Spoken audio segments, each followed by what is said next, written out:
வணக்கம். நம்ம என்ன பண்ணுறோம் இப்போ ஃபுட்டு வந்து நிறைய வெரைட்டி ஆஃப் ஃபுட்டு சாப்பிட்றோம். நான் மீந்துருச்சுன்னா எடுத்துன்னு குப்பையில் டஸ்ட்பினில் போட்டுருவோம். அது ரைஸாக இருந்தாலும் சரி, இல்லை சைட் டிஷ் வெஜிடபிள்ஸ் எதாக இருந்தாலும் என்ன பண்ணுறோம், தேவையான அளவுக்கு நம்ம சாப்பிட்டுட்டு மீதி எதுவுமே குப்பையில் ஈஸியாக போட்டுருவோம். ஆனால் அதை விதைக்கிறதுக்கு விவசாயிங்க ஒரு ஒரு நெல்மணியும் எவ்வளோ கஷ்டப்பட்டு சேகரித்து அதை அறுவடை பண்ணி அதை பத்திரப்படுத்தி நமக்காக கொடுக்குறாங்கன்னு தெரியுங்களா? அந்த விவசாயிங்க பண்ணுற கஷ்டம்லாம் அந்த நம்ம டஸ்ட்பினில் கொட்டும்போது கொஞ்சம் நினச்சி பார்த்தா நம்ம வேஸ்ட் பண்ண மாட்டோம். 2வது காய்கறி கூட பிடிச்சதுன்னா, பிடிச்சது மட்டும் சாப்பிடுங்க. பிடிக்காத எடுக்க வேணாம்ல. எடுத்துட்டு வேஸ்ட் பண்றத விட, எனக்கு என்ன வெஜிடேரியன் பிடிக்குமோ, வெஜிடபிள் பிடிக்குமோ அத மட்டும் எடுத்துக்கிட்டா போதும். வேஸ்ட் பண்ணக்கூடாதுல்ல ஃபுட்ட. ஒரு நாள் நீங்க வந்து நியர்பை இருக்கிற கிராமங்கள்ல ஒரு எக்ஸ்போஷர் போயிட்டு வாங்க.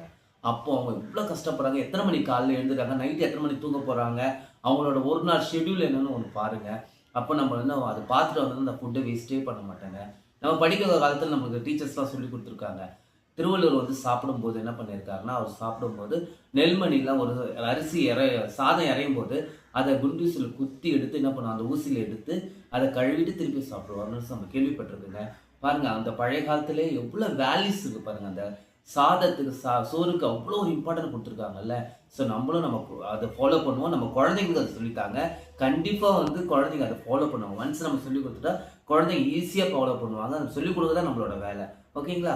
தேங்க்யூ.